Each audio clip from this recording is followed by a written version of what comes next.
말씀드린 대로 이번에는 선교적 교회의 소명, 이 5권입니다. 오늘은 이 5권의 서론을 살펴보겠습니다. 5권의 서론.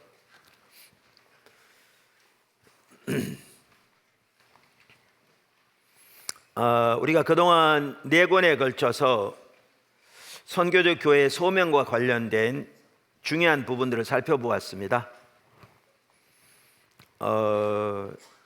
그래서 5권에서는 그 살펴본 내용들을 토대로 선교적 교회의 소명을 전체적으로 이렇게 다루고 있습니다.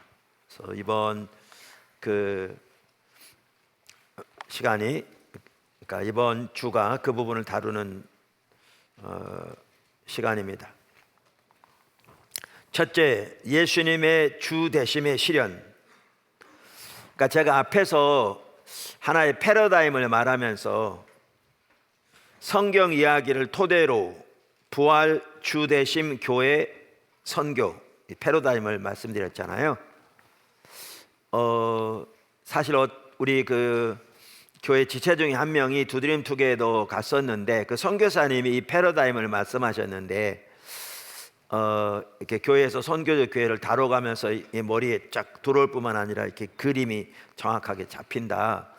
그래서 제가 그분이 그 선교학도 공부하고 그랬는데 공부하면서 배운 건 줄 알았는데요. 제가 개인적으로 그분과 얘기 나누는 중에 그분이 어디서 배운 게 아니고 이렇게 선교를 할 뿐만 아니라 하나님의 복음이란 전반의 행하심을 볼 때 이렇게 패러다임을 잡으면 이렇게 명확하게 이해가 되더라고. 그렇게 저한테 얘기해 주더라고. 근데 아주 잘 한 거거든요. 그러니까 성경 이야기를 따라 우리는 살아야 되고요. 그 토대 위에서 부활, 주 되심, 교회, 선교 이렇게 이해하면 전체인 그림이 보이고요. 선교적 교회의 소명을 한눈에 이해할 수 있습니다.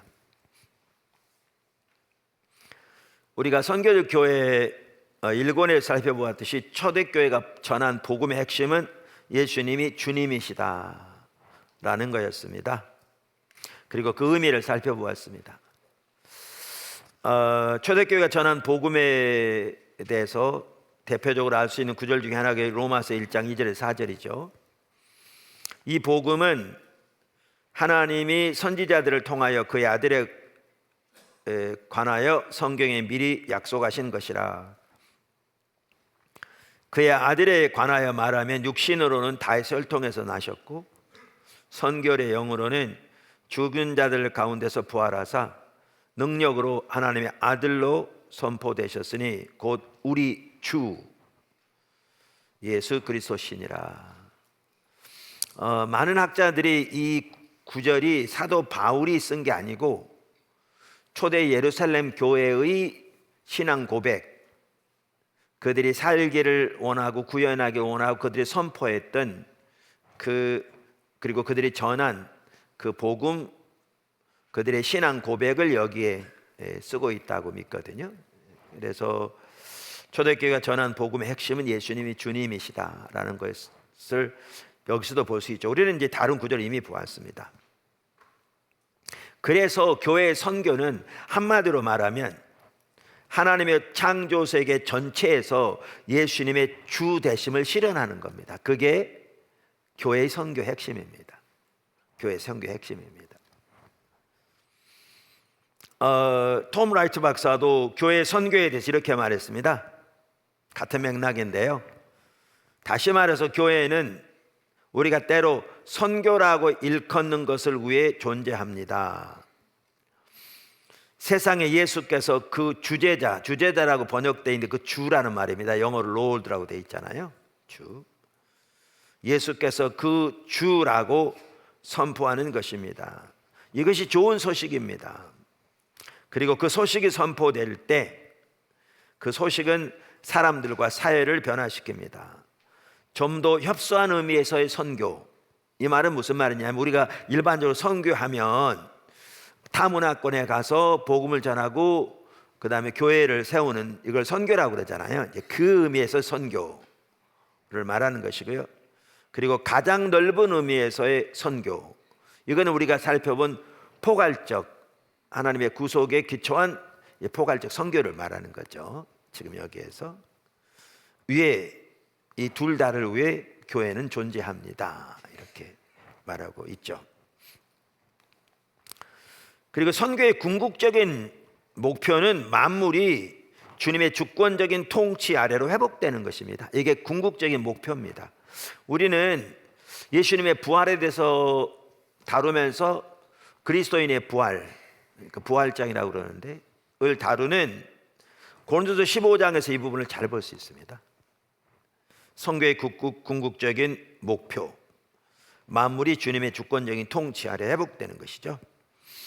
고린도서 15장 27절 28절 이렇게 말합니다. 만물을 그의 발 아래 두셨다 하셨으니 만물을 아래에 둔다 말씀하실 때에 만물을 그의 아래에 두시니가 그 중에 들지 아니한 것이 분명하도다. 만물을 그에게 복종하게 하실 때에는 아들 자신도 그때에 만물을 자기에게 복종하게 하신 이에게 복종하게 되리니 이는 하나님이 만유의 주로서 만유 안에 계시려 하심이니라. 이게 선교의 궁극적인 목표입니다. 자세한 내용에 대해서는 이 내용도 우리가 이미 살펴봤기 때문에 제가 자세히 설명하지 않고요. 지금 전체를 훑어가고 있습니다. 물론 이 말은 우리가 우리의 힘으로 하나님의 모든 창조 세계 구속을 성취해 간다는 말은 아닙니다. 그것은 하나님께서 하나님의 능력으로 하신 일입니다. 그러나 우리는 그 일을 행하고 계시는 하나님의 일에 적극적으로 동참해야 합니다. 오늘 오전 설교만 하더라도 너무나 중요한 거였잖아요. 정말 중요한 부분이었죠.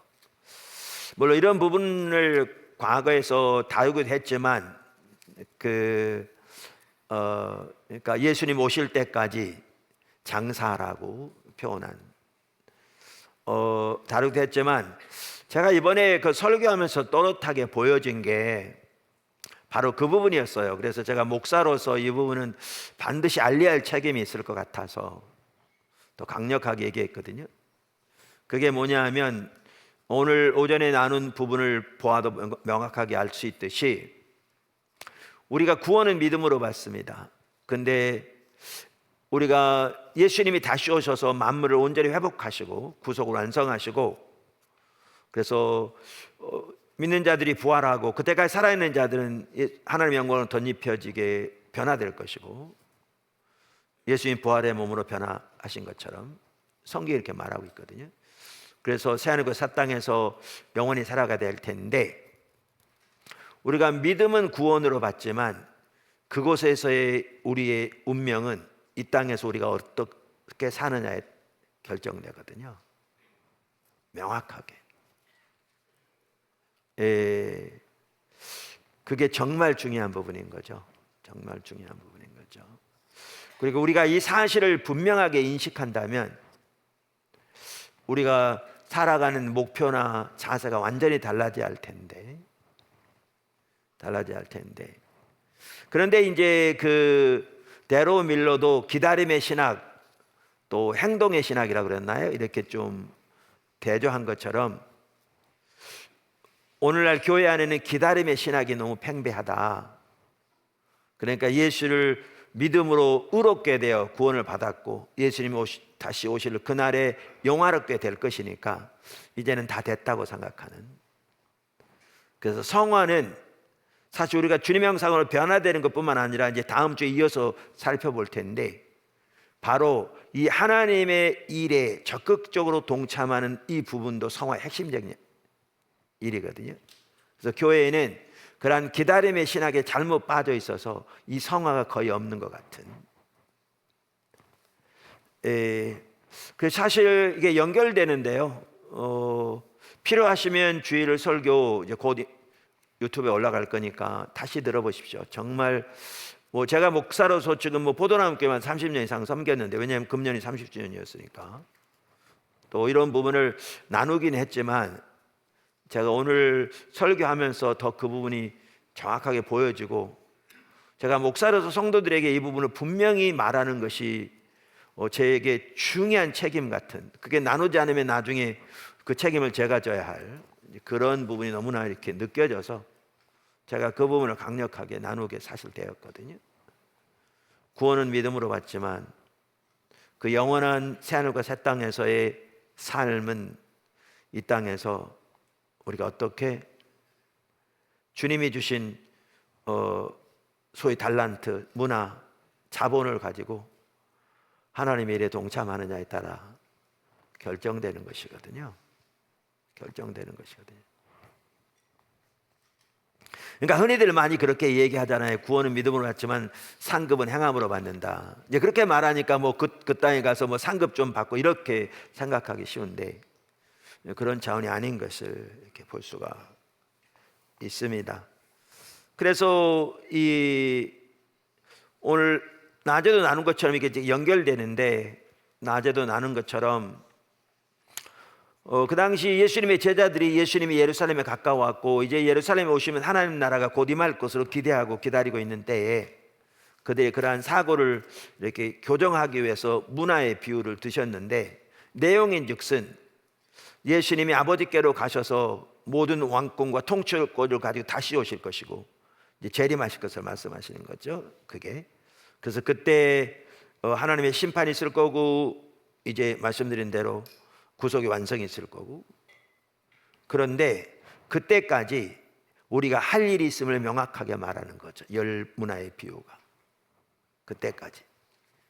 그리고 하나님께서 각각 문화를 나눠 주셔서 장사하라고, 이것이 결국 하나님의 그 일에 동참하라고, 낮에 설교를 제가 다시 할 수 없어서 전체를 주신 건데, 그것을 그냥 보자기에 싸서 숨겨놓은, 하나님은 엄한 분이기 때문에 자기가 나서지 않아도 하나님께서 하나님의 능력을 다 이루실 것이니까 달란트 비유에서 한 달란트 받은 사람, 땅에 감춰둔 사람과 똑같은 이해거든요.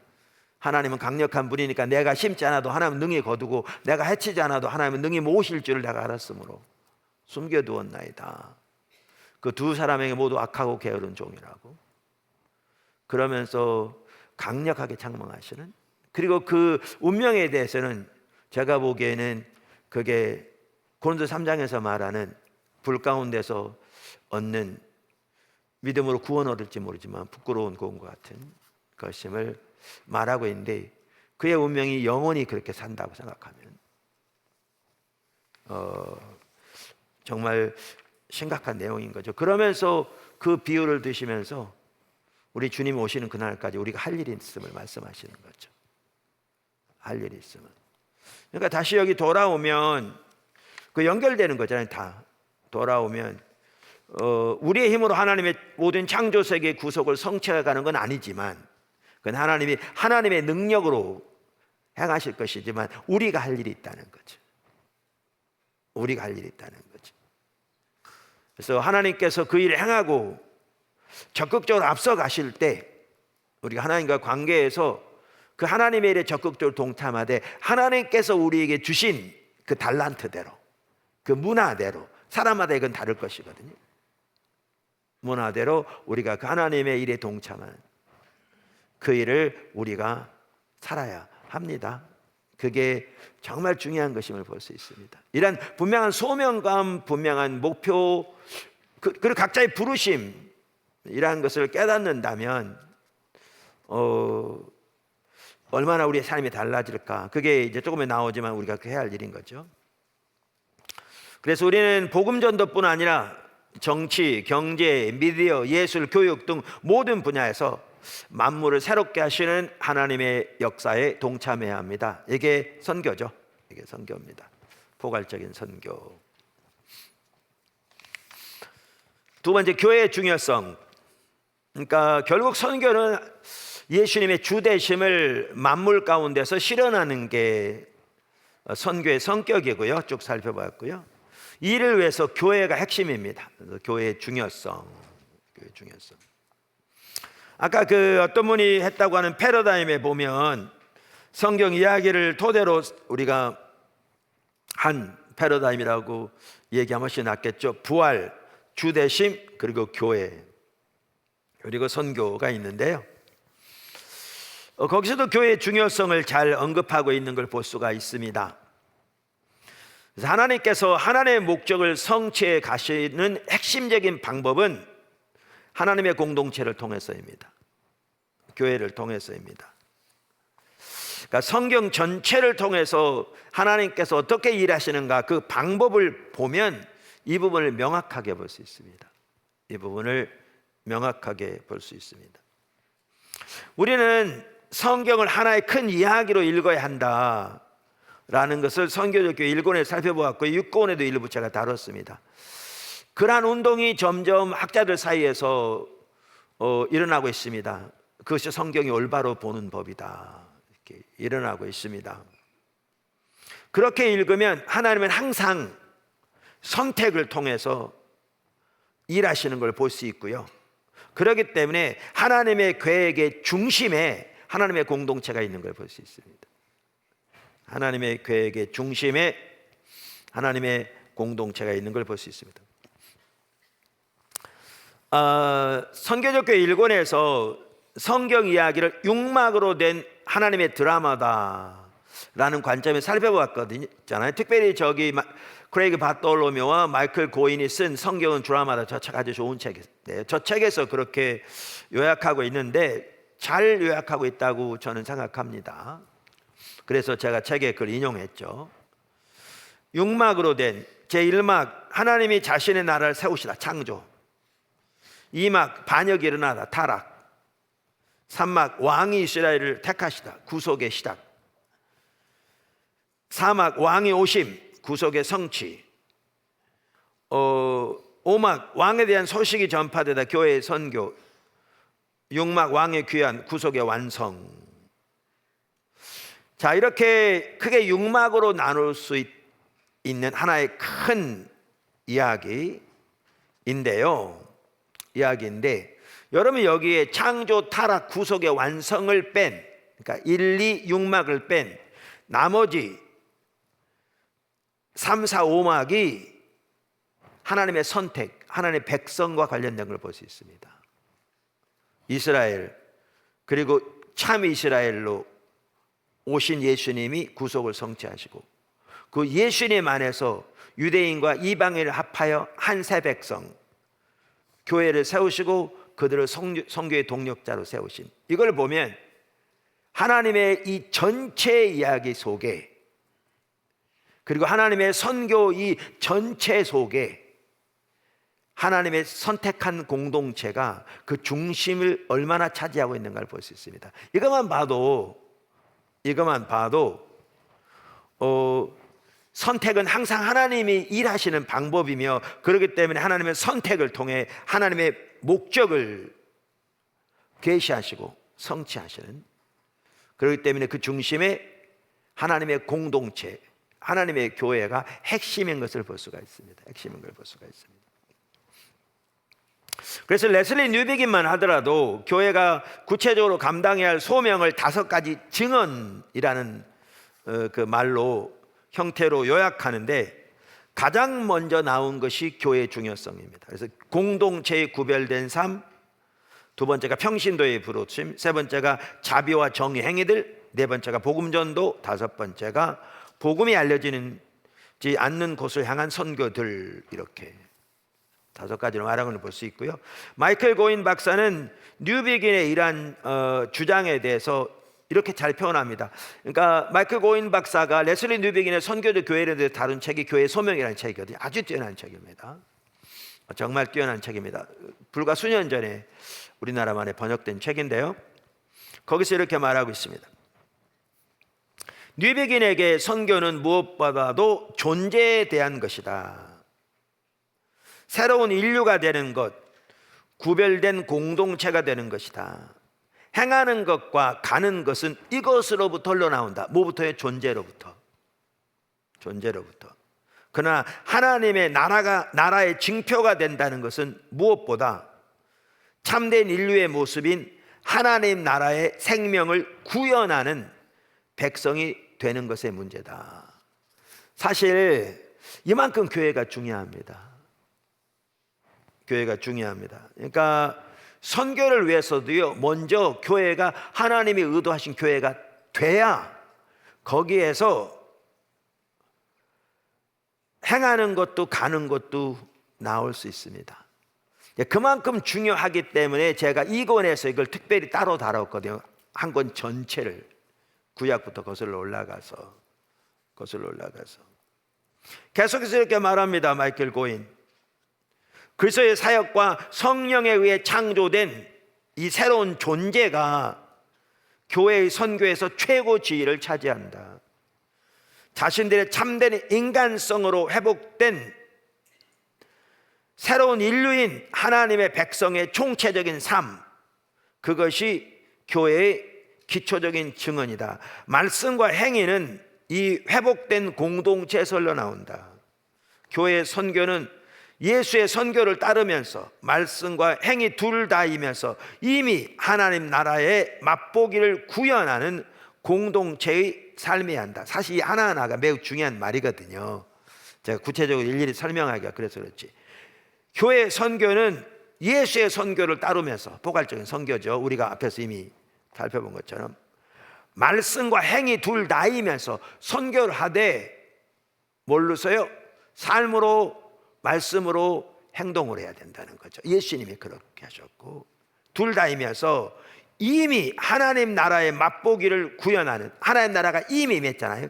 그 하나님 나라의 삶을 맛보기로서, 하나님 나라 이미 맛보기를 마셔, 완성은 주님 다시 오실 때 되는 것이고, 그 하나님 나라의 삶을 구현하는 공동체가 되어야 한다는 얘기잖아요.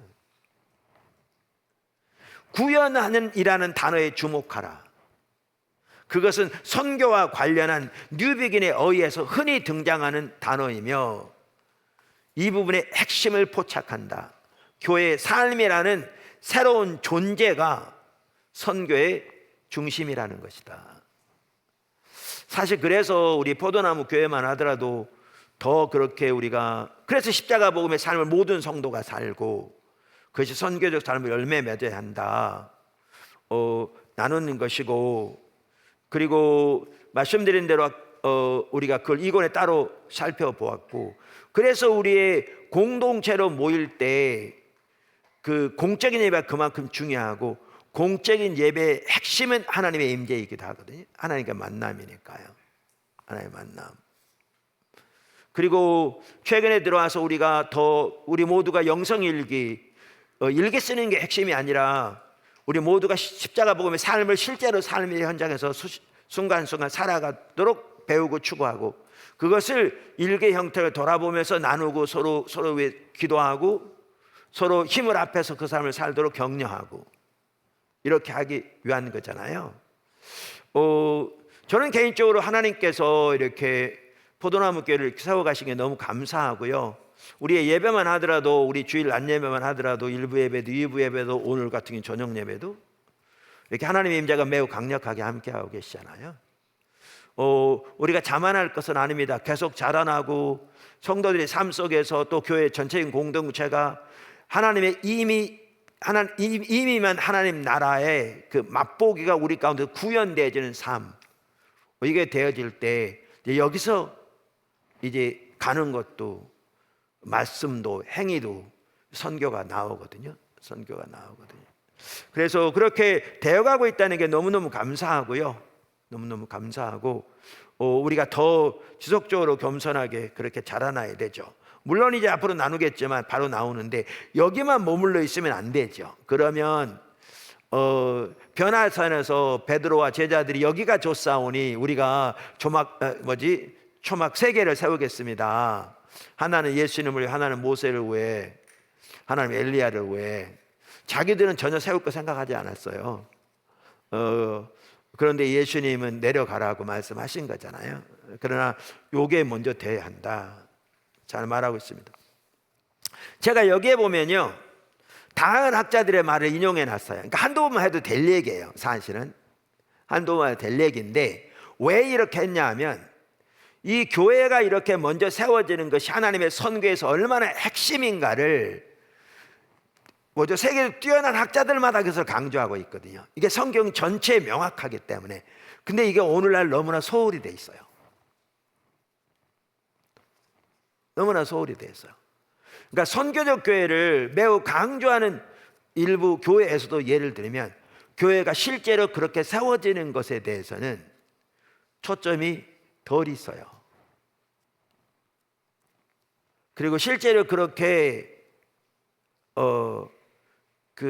많은 성도들의 삶 속에 그렇게 하나님을 추구하고 철저하게 그렇게 하나님과 관계에서 이 다양한 부분들 우리가 제가 전체적으로 설명할 수 없습니다만은 그렇게 되지 않음에도 불구하고 그것이 핵심적인 초점이 되지 못하는 경우가 이렇게 적지 않아요.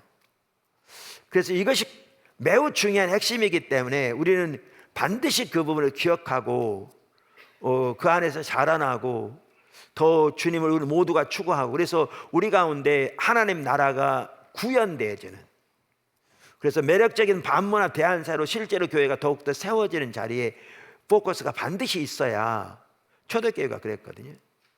그래야 하나님 원하시는 선교가 될 수 있어서 제가 일부러 이 부분을 강조하기 위해서 다양한 학자들의 말을 이렇게 어떻게 보면 좀 이게 반복되는 것처럼 느껴질지 모르지만 제가 갖다 여기다 인용한 거거든요. 그래서 이렇게 다양한 학자들의 말을 인용한 거예요. 그 이유가, 리처드 보컴 뛰어난 학자입니다. 제가 과거에 이분 잘 몰랐는데 이분의 책들을 보면 볼수록 아주 뛰어난 학자인 걸 보겠더라고요. 이분이 쓴 예수의 목격자들, 정말 뛰어난 책입니다. 복음서의 역사성을 뒷받침하는 아주 뛰어난 책이고요. 그 외에 다양한 아주 뛰어난 책들이 있습니다. 성경학자이자 역사학자인 리처드 보컴, 성경을 첫째는 정경적인 해석학, 즉 성경을 하나의 전체로 읽는 방식이 중요하다. 정경 전체로. 또 하나, 둘째는 내러티브 해석학, 그러니까 성경 전체를 하나의 큰 이야기로 해석하는 게 핵심이다. 지금 그 얘기거든요. 즉 성경을 실제 전체 의미를 설명해 주고 실제 전체에 관한 내러티브를 구성하는 포괄적 내러티브, 곧 메타 내러티브를 성경이 어떻게 들려주는지를 파악하는 해석학, 그렇게 해석하는 것이 결국 성경을 읽어가는 올바른 방법이다, 이렇게 말하거든요. 아주 잘 표현하죠. 두 가지 면에서. 그러면서 그렇게 성경을 보면 선교는 항상 특수해서 보편을 지향한다. 이게 무슨 말이냐면 하나님이 먼저 하나님의 사람들을 택하셔서 그들이 하나님의 의도하신 바를 그들로 대변하게 하시고 그들로 구현하게 하시고, 그래서 이스라엘 열방의 빛으로 세우신 거잖아요. 그래서 이스라엘을 매력적인 반문화 대안사로 세우신 거잖아요. 그래서 그들을 제사장 나라로 세우신 거잖아요. 이렇게 먼저 특수로 세우시고, 그럼 이 특수에서만 끝나는 게 아니에요. 끝나는 게 아니에요. 우리가 이미 출애굽기 19장에도 보았듯이 하나님이 이스라엘 백성들을 애굽에서 건져내서 신의 산에 인도하셔서 모세를 부르셔서 그들에게 정체성을 주시는데, 그들을 택하셔서 제사장 나라로 세우시면서 하나님은 열방을 바라보시잖아요. 열방은. 그래서 특수로부터 시작하신 목적이 보편을 지향하게 하신다는 거죠. 이게 하나님의 방법이라는 거예요. 하나님의 방법이라는 거예요. 왜냐하면 모든 사람들에게 하나님의 의도하신 구속과 하나님의 의도하신 삶이 되어지려면 그 삶을 사는 특수한 집단이 먼저 존재해야 이게 나눠질 수 있다는 거예요. 그래서 하나님은 항상 선택으로부터 시작한다는 거예요. 성경 이야기 전체를 보면 리처드 보컴 다는 얘기예요. 그 특수에서 보편을 지향한다는 거예요. 그러니까 이걸 보면 여기서도 우리는 우리의 소명을 볼 수 있어요. 우리의 소명을. 우리가 특수를 하나님이 지향하시고 특수로 시작하시고 그들이 하나님을 계시하시는데, 잘못 이해하면 우리는 하나님께 선택받았다 여기만 머물면 우리를 택하신 목적을 상실해버려요. 오늘날 너무나 많은 사람들 그렇죠. 특수에서 보편으로 지향하도록 우리를 부르신 건데, 이스라엘 열방의 빛으로 부르신 건데, 제사장 나라로 부르셔서 그들을 통해 모든 민족을 하나님께로 이끌기 위해서 부르신 건데, 아브라함 부르신 게 복을 주셔서 열방이 복을 받도록 복이 되게 하기 위해서 부르신 건데, 특수에서 보편으로 이걸 잃으면 불구가 되는 거예요. 불구가 되는 거예요. 근데 우리 경우에 그런 게 너무 많다는 거죠. 너무 자기중심적인 신앙생활. 그래서 리처드 복음도 이렇게 성경을 하나의 정경으로 전체로 읽어야 되고, 또 하나는 하나의 큰 메타 내러티브로 읽어야 된다. 그리고 그렇게 읽으면 성경에서 말하는 선교는 항상 특수에서 보편을 지향한다. 이제 무슨 말인지 아시겠죠? 그 얘기입니다. 그러면서 그러면 여기서도 교회의 중요성을 볼 수 있어요. 그러면서 쭉 인용하는데 한번 읽어보세요. 그 내용은. 네.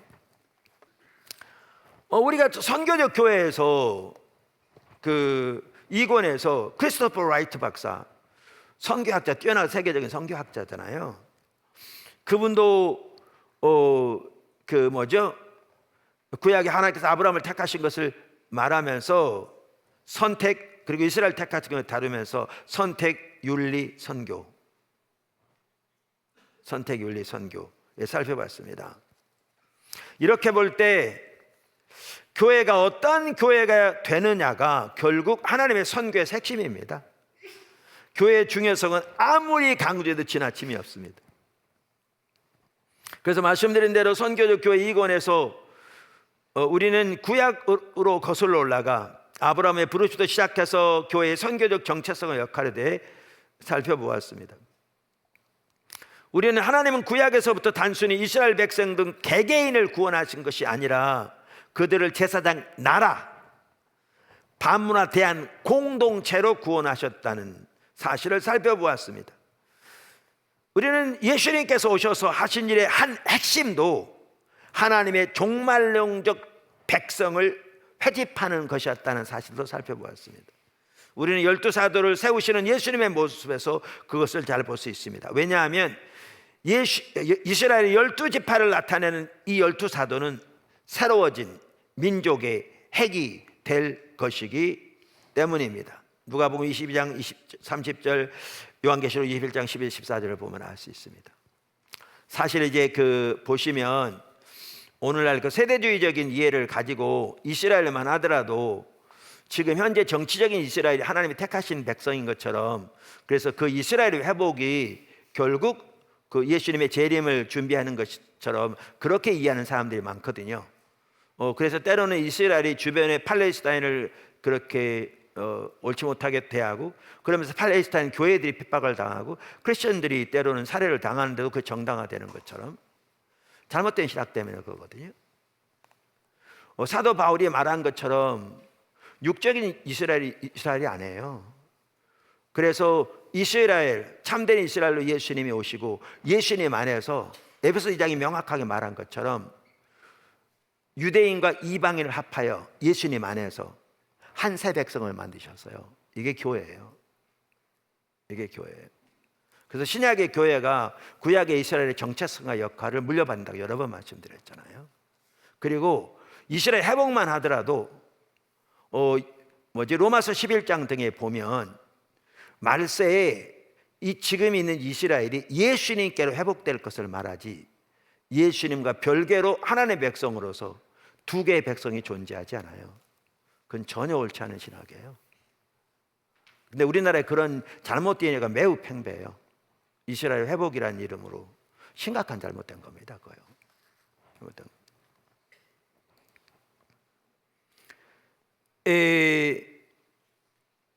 이렇게 교회가 어떤 교회가 되느냐가 결국 하나님의 선교의 핵심인데요. 핵심인데, 그런데 아까도 말씀드린 대로 오늘날 그러니까 개인주의적인 사조가 매우 팽배한 서구 문화의 영향을 받아 우리나라에서도 교회의 공동체성이 매우 약화된 것이 사실입니다. 이제 이게 문제인 거죠. 오늘날 교회의 공동체성을 실제로 체험하면서 사는 성도들이 많지 않습니다. 그러니까 이런 면에서도 우리 포도나무께도 더 돌아봐야 합니다. 우리 자신도, 또 우리의 주변의 지체들을 보면서도 우리는 이게 잘 구현되고 있는가 더 돌아봐야 합니다. 우리는 결코 우리가 이러할 자리에 이르지 못했습니다. 하나님께서 귀하게 아까 말씀드린 함께하고 계시지만 우리는 갈 길이 멉니다. 동시에 갈 길이 멉니다.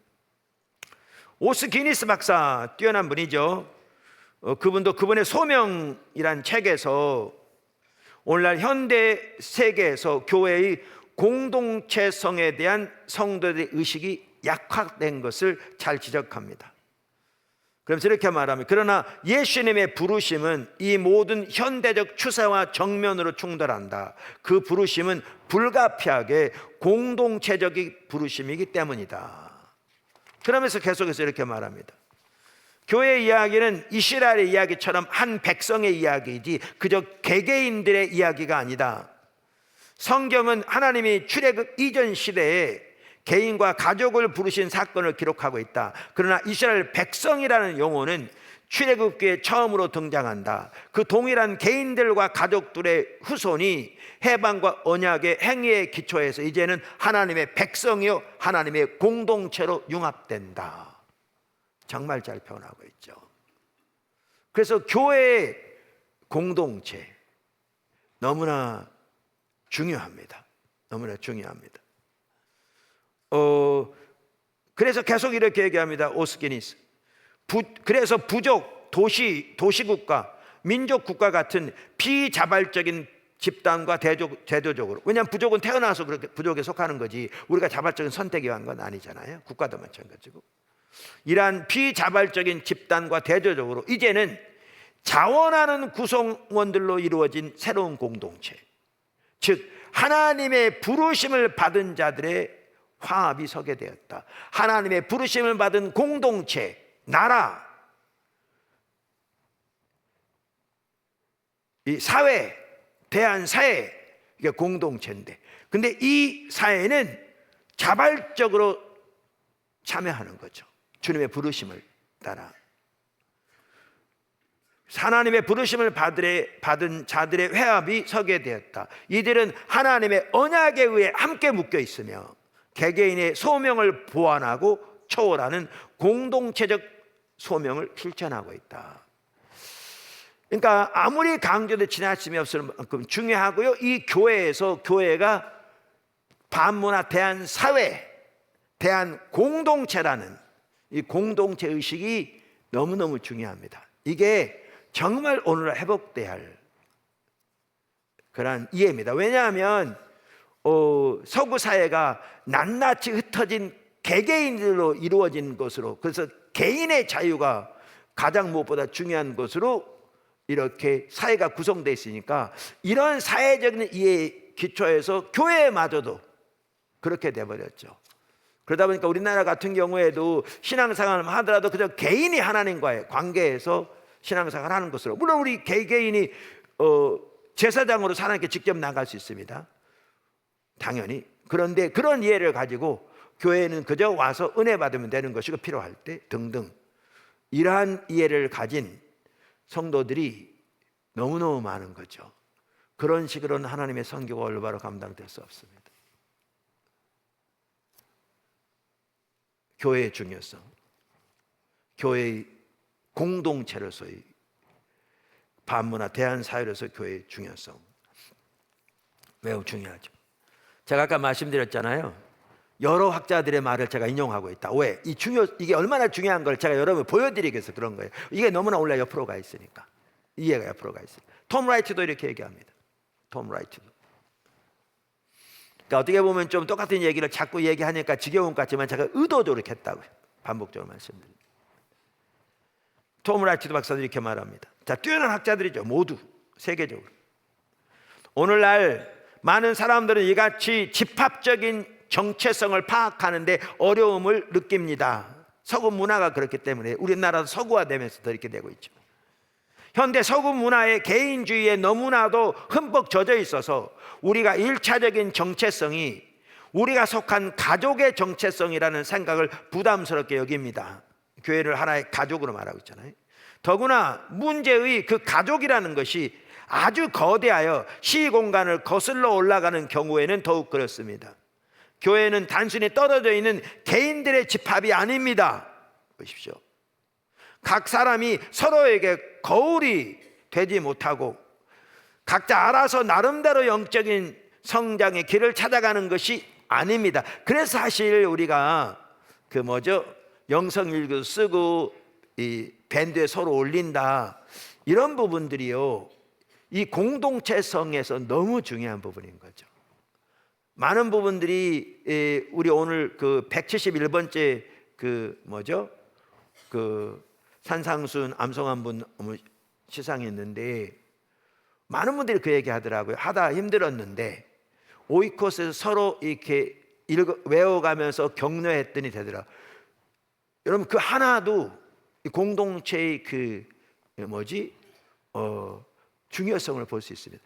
초대교회가요, 로마의 그 핍박 가운데서 개개인의 성도들의 모임으로 모였으면 그들은 절대로 그 시대에 살아남지 못했을 겁니다.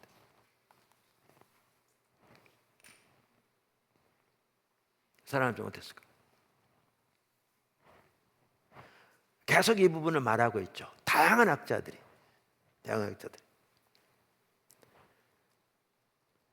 물론 때로 그렇게 보일 수도 있고 느낄 수도 있습니다.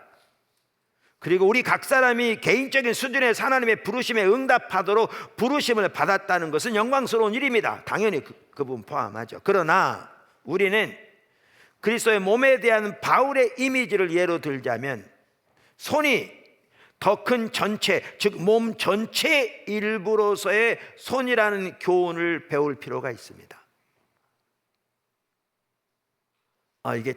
이게 중요한데, 오늘 이 의식이 진짜 회복돼야 돼요. 우리 포도나무 지체들 가운데 더욱더. 자, 이 손이요, 연합하기 위해서 이 손이 여기도 붙어 있고 여기도 붙을 필요가 없습니다. 손은 여기 붙어 있으면 돼요. 근데 중요한 것은 손이 각자 할 일이 있지만 몸 전체의 일부로서 손이에요. 뭔 말인지 아시겠죠? 눈도 마찬가지죠.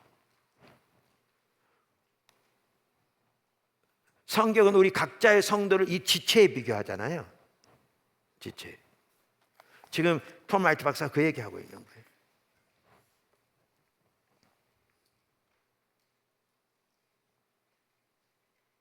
그래서 저는 이제 이따도 나오지만, 그 성도들이 하나님의 교회를 향한 하나님의 부르심, 그리고 그곳에 두신 그 그리스도의 몸으로서의 정체성, 그리고 그 안에서의 자신의 역할, 이란 비전을 보고 그 성도들이 하나님의 이미 임한 하나님 나라의 맛보기로서의 하나님 나라가 구현되는 삶을 살고, 그 중에 하나의 핵심은 이 공동체성이 더 구현되는 것이고요.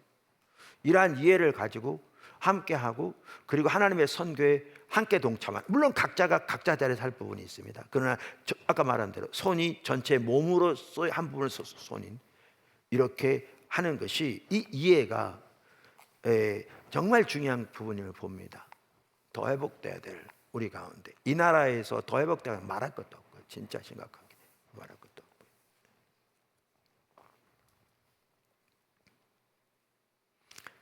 발은 눈과 귀가 붙어있는 몸의 지체이기 때문에 발로서의 자유를 제약받는 것이 아닙니다. 실제로 손과 발은 눈과 귀, 다른 모든 지체와 적절하게 협력할 때 가장 자유롭습니다. 구속되는 게 아니죠. 그러니까 이제 성도들 중에서는 교회 예배 드리러 오지만 쉽게 말하면 더 깊이 인볼브 되기는 싫어한다, 이런 분들을 적잖아요. 왜냐하면 상처받기 때문에, 때로는 자유를 구속받기 때문에. 근데 그 반대입니다. 그리고 늘 나눈 것처럼 상처받는 경우에는요, 일방통행은 절대 없습니다. 상처 있는 사람과 상처 있는 사람이 만나야 상처를 받습니다. 왜냐하면 상처 있는 사람이 상처 없는 사람과 만나면 상처 없는 사람이 싸매버리기 때문에 상처를 안 받는 거예요. 근데 그건 자기에게 문제가 없는 게 아니고, 있어도 상대방에 문제가 없기 때문에 안 받는 거거든요. 그러니까 상처를 받는다는 것은 상처에 있다는 걸 증명하는 거거든요. 근데 그 사람이 치유될 수 있는 길은요, 들어와서 부딪히면서 하나님 의지하고 찾으면서 빚어져야 치유받습니다. 다른 길은 없습니다. 도망간다고 해결되지 않습니다. 그것도 공동체에서 해결됩니다. 하나님 중재인 공동체에서. 진정한 자유를 누리겠노라고, 진정한 자신이 되겠노라고 몸에서 자신을 끊는 것은 엄청난 재앙이 될 것입니다. 예.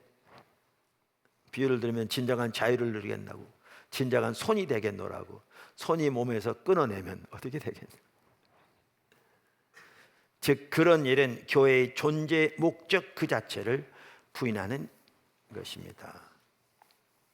제가 또 하나 여기 인용해 놨어요. 그게 뭐냐 하면 캐나다의 밴쿠버에 있는 리전트 칼리지에서 일터 사역 관련해서 제작한 시리즈 리프레임이란 그 비데오인데요. 일터 사역과 관련해서. 그러니까 그 프레임이 뭐죠? 우리 그 갑자기 생각이 안 나는데. 그러니까 틀을 다시 짜는 거잖아요. 리프레임. 근데 제가 다른 단어가 있는데 생각이 안 나는데요. 그 제목의 그 7번째 보면 교회와 성령에 관한 것인데 이렇게 말하고 있어요. 읽어볼게요. 리전트 칼리지가 이러한 부분에서 앞서가고 있는 그 학교 중에 하나거든요. 거기서 일터석의 사역에 관한 비디오 시리즈를 만들면서 여러분 볼 수 있습니다. 그 뭐죠? 해석해서 자막을 사랑의 교회에서 달아놨어요. 사랑의 교회에서. 원하시면 그거 이렇게 사무실에서 저기 기획조정실에서 여러분에게 전달해 줄 수 있습니다. 이렇게 말합니다. 모든 그리스도인은 곧 공동체에 속해야 합니다. 사실 저는 교회에 속하지 않은 그리스도인이라는 개념이야말로 지극히 모순이라고 생각합니다. 그러니까 교회에 속하지 않은 그리스도라는 말 자체가 모순이라는 겁니다. 앞뒤가 안 맞는 얘기라는 거예요. 왜냐하면 모든 그리스도인은 당연히 교회에 속해야 하니까. 그러니까 교회에 속하지 않은 그리스도인이 안 맞다는 얘기죠. 그런데 오늘날 소위 가나안 성도라고 해서 엄청나게 많거든요. 그러니까 신앙이 매우 옆으로 가는 거죠. 완벽한 교회가 없다는 것을 저도 잘 압니다. 교회에 어려움이 있다는 것도 압니다. 그러나 우리는 공동체에 속하라는 소명을 받았습니다. 그러므로 그리스도께 속한 사람이면 그리스도 안에 있는 모든 사람에게 속한 것입니다. 그래서 혼자서 기독교 인생을 살 수 있다는 생각은 신약 성서 어디에도 없는 것입니다. 이것은 예수님의 사고방식과 동떨어진 생각입니다.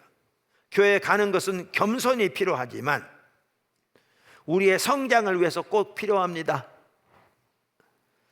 교회 안에서 하나님과 함께 그리스도의 몸을 세우는 것입니다. 또 우리는 흩어져 있는 교회입니다. 우리는 복음을 전하고 정의를 가져옵니다. 세상에 샬롬을 가져오고 세상에서 하나님의 일에 참여하는 것입니다. 또 똑같은 시리즈 9번에 보면요, 하나님 나라의 대사들이라는 그 제목 아래 이렇게 비유합니다. 교회를 타국에 있는 자국 대사관에 비유합니다. 그러니까 예를 들면 뭐 지금 뭐라 그럴까? 일본에 가면 한국 대사관이 있잖아요. 그러면 이제 타국에 있는 자국 대사관처럼 교회를 이 세상이란 타국에 있는 하나님 나라의 대사관, 하나님의 백성을 위한 자국 대사관으로 이렇게 비유합니다. 그러면서 성도들이 세상에서 선교적 삶을 살기 위해서는 교회가 얼마나 중요한지를 잘 표현하고 있습니다. 이렇게 대사관으로 표현하면서 제가 읽어보겠습니다. 거기서 말하는 내용을. 새로운 정체성은 우리가 타국에서 이방인으로 원찮은 포로 생활을 하는 것에서 벗어나 하나님의 대사로서 우리의 고국을 대표하는 목적 있는 삶을 살도록 이끌어줍니다. 그러니까 우리의 세상에서는 이방인처럼 살잖아요. 성경이 말하는 것처럼. 그래서 많은 경우에 이스라엘 백성들이 바벨론 포로로 잡혀가는 상황과 같은 상황으로 점점 서구만화도 되어가고 있거든요. 우리나라 서구화되면 점점 그렇게 돼가고 있는 상황이. 그런데 우리가 타국의 이방인으로 원치 않은 포로 생활하는 것에서 벗어나 하나님의 대사로서 우리의 고국 하나님 나라죠, 대표하는 목적 있는 삶을 살도록 도와주는 게 어디냐? 대사관이라는 거예요. 교회. 이 세상의 하나님 나라의 대사관과 같은 교회라는 것입니다. 우리는 또한 대사관의 중요성을 살펴보고자 합니다. 대사관은 하나님 나라의 시민들의 정체성과 화해의 복음을 전하는 대사들의 정체성을 육성하고 후원하기 위해 모인 공동체입니다. 이것이 교회의 근본적인 역할입니다. 그리고 지역교회는 주어진 장소에서 하나님 나라의 대사관 역할을 감당하는 곳입니다. 저는 교회가 공동체적 삶 속에서 주위 사람들에게 하나님 나라의 문화와 정신을 전하는 모임이라고 말해왔습니다.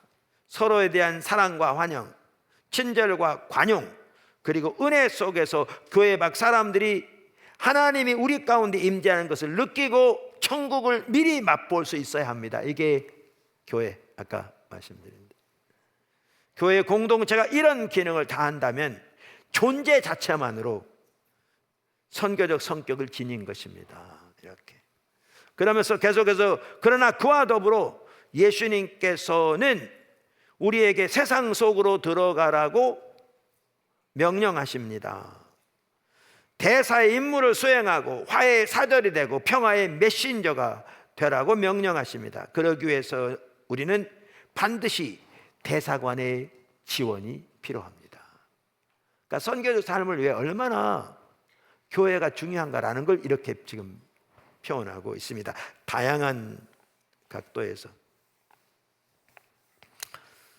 제가 자주 말해서 이렇게 식상할 수 있는데 우리 한국 많은 성도들은 교회를 단순히 자신의 다양한 육적, 정서적, 영적 필요, 영혼 구원이든 마음의 위안이든 삶에서 도움이든지 그것 등을 공급받는 것으로 잘못 생각합니다. 성경 이야기를 토대로 한 부활, 주대심 교회, 선교의 패러다임을 회복하고 교회의 중심적인 올바른 신앙으로 돌이켜야 할 절실한 필요 가운데 있습니다.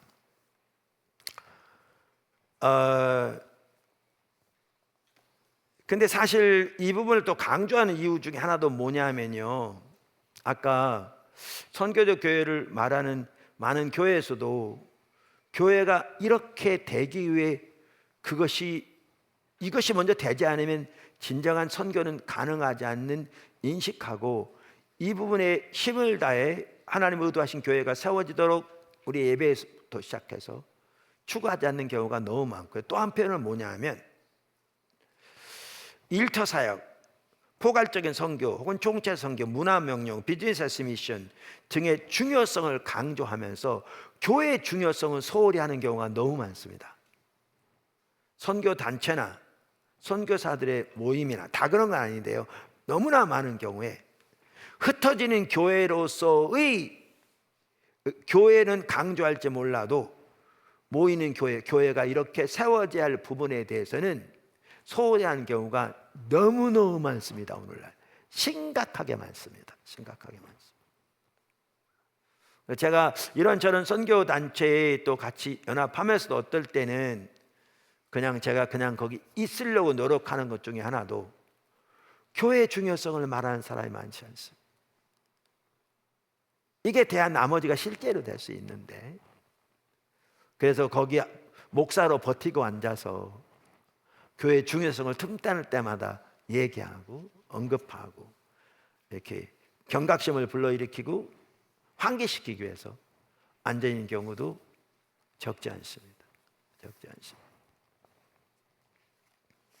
자, 그래서 우리가 뭘 살펴봤냐면 첫째는 아까 예수님의 주대심의 실현, 이게 선교의 핵심적인 성격이다 살펴봤고요. 인류의 교회의 중요성 이렇게 말씀드렸습니다. 이제 그와 같이 가는 게 뭐겠어요? 전교인 선교사화죠. 그러니까 모이는 교회뿐만 흩어지는 교회, 모든 성도가 선교적 삶을 사는 게 또한 핵심인 거죠.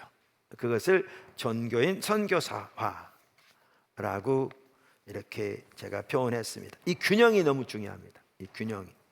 그래서 제가 이 5권을 시작하면서 서론에서 이 전반적인 균형을 올바로 이해하는 게 성도들이 매우 중요하겠다. 그래서 지금 이 부분을 다루고 있는 겁니다. 세 번째, 전교인 선교사화. 교회의 중요성은 단순히 모이는 교회만이 아니라 흩어지는 교회도 포함합니다. 다시 말해서 각 성도가 그들의 삶의 현장에서 선교적 삶을 사는 것이 하나님의 선교의 한 핵심입니다. 그래서 아까 레슬리 뉴빅인 교회가 감당할 선교를 전반적으로 5가지 증언의 형태라고 이렇게 표현했는데, 형태라는 이렇게 언어로 표현했는데, 그 두 번째가 뭐였죠? 평신도의 부르심이었어요. 평신도의. 아까 봤듯이 마이클 고인은 레슬리 뉴비긴의 이러한 이해를 이렇게 말합니다. 교회 소명책에서 우리가 여기서 밝혀야 할 중요한 핵심이 있다. 즉 새로운 존재로서의 교회도, 새로운 사회 체제로서의 교회도 모인 공동체로서의 교회에 국한되지 않는다는 것이다. 이 새로운 존재 혹은 새로운 사회 체제는 공동체로 모인 교회의 삶만 아니라 자신들의 다양한 부르심 가운데 흩어진 교회의 삶에서도 나타난다. 이게 모든 성도들의 선교적 삶을 말하는 거죠. 제가 평신도란 용어를 쓰기를 원치 않아서 지금 그렇게 표현하고 있는데요, 그는 구성원들이 서로 다른 은사를 갖고 있으며 그들의 자신들이 공유하는 사회의 세속적 삶에 관련되어 있다고 지적한다. 이 새로운 존재는 새로운 인류다. 그리고 공동체로 함께 모여 있든지 그들이 다양한 부르심 가운데 흩어져 있든지 말이다. 새로운 인류로 선교에 동참하는 것이죠. 이러한 각 성도의 선교적 삶을 위해 핵심적인 성경적 가치가 전교인 선교사화입니다. 모두가 선교사로 삶을 사는 거죠. 이걸 담을 수 있는 핵심적인 가치가. 사실 저는 포도나무교회 초기부터요, 전교인 사역자화가 제 목회의 핵심적인 어떤 그 뚜렷한 목표 중에 하나였습니다. 그러면서 하나님께서 우리를 선교적 삶을 인도해 가시면서 그 사역자화란 말 대신에 전교인 선교사화라고 바꿨는데요, 같은 내용입니다. 이것을 잘 보여주는 대표적인 구절이 예수님의 대임령이죠.